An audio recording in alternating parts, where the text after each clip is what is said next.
محمد شعیب قادری صاحب السلام علیکم. ہم آپ کے ممنون ہیں کہ آپ نے ہمارے ویب سائٹ اہلسنت.net پر یاد فرمایا. آپ کے دو سوال موصول ہیں. آپ نے پوچھا شرک کیا ہے اور کن صورتوں میں ہوتا ہے.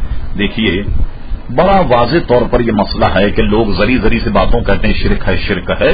کوئی شخص اگر اللہ تبارک و تعالیٰ کے علاوہ کسی کو معبود جانے، اللہ تبارک و تعالیٰ کے علاوہ کسی کو خالق اور مالک جانے، ظاہر ہے کہ یہ شرک ہے. اور یہ کسی بھی مسلمان کا عقیدہ نہیں کہ وہ گویا اس قسم کا عقیدہ رکھتا ہو کہ اللہ تبارک و تعالیٰ کے علاوہ انبیاء یا اولیاء کو اپنا خالق یا اپنا مالک حقیقی جانتا ہو. البتہ جیسا دوسرا سوال آپ نے کیا اور اس سے واضح ہوتا ہے، کیا بزرگان دین سے مدد مانگنا شرک ہے؟ نہیں، بلکہ بزرگان دین سے مدد اس لیے مانگی جاتی ہے کہ وہ اللہ تبارک و تعالیٰ کے نیک بندے.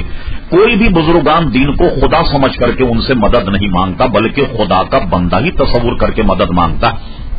فرق یہ ہے ہم اور آپ ایک عام بندے ہیں جو اللہ تبارک و تعالیٰ کے نیک بندے ہیں، وہ ظاہر ہے کہ ہماری مدد کرتے ہیں. اس لیے ہم ان سے جب مدد مانگتے ہیں تو ہمارے ذہن میں یہ رہنا چاہیے کہ یہ اللہ تبارک و تعالیٰ کے نیک بندے ہیں، دینے والا حقیقی. تو اللہ تبارک و تعالیٰ یہ جو کچھ دیتے ہیں یا جو کچھ ہماری مدد کرتے ہیں یا جو بھی ہماری بات کو سنتے ہیں، یہ اللہ تبارک و تعالیٰ کے دی ہوئی طاقت سے ہماری مدد اور ہماری گفتگو کو سنتے ہیں. یہ تصور ہونا چاہیے. تو یہ ہرگز شرک